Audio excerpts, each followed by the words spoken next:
Pinellas County man who survived a double lung transplant, so he's naturally concerned about this virus.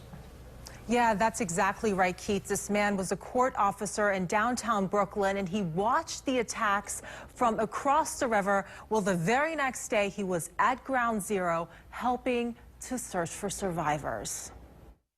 I witnessed the second plane go into the building. Robert Buscemi witnessed one of America's darkest days. The New York City court officer digged through the debris at Ground Zero. As he looked for survivors, he breathed in the toxins.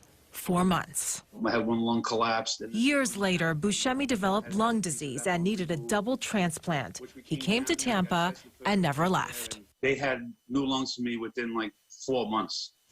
And thank God, because it was just in time. His life saved once, but tonight, as Florida sets a coronavirus death record, the 64-year-old is hunkering down at home. I can't really fight off disease that well, so I have to be extra careful. I'm heartbroken that the 9/11 community is going through something again.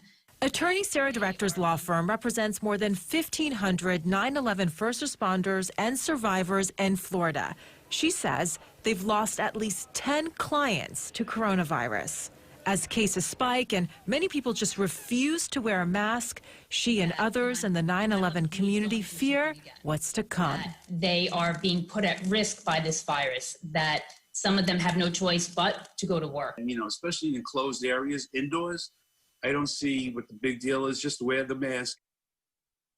And so obviously these are people who put their life on the line to help save others. And you just heard him say it. He would like people to wear a mask when they're inside at least. Keith. Yeah, Masa, and you also said this law firm, again, representing 9/11 survivors as well as first responders, lost 10 people that they know of to coronavirus. Are they actually expecting to have more victims in the count? Yeah, so Keith, they believe it could be up to 20 victims. They're waiting for medical examiners to complete their investigations to determine if these people died from their underlying 9/11 cancer or if it was coronavirus. So very sad regardless. Sure.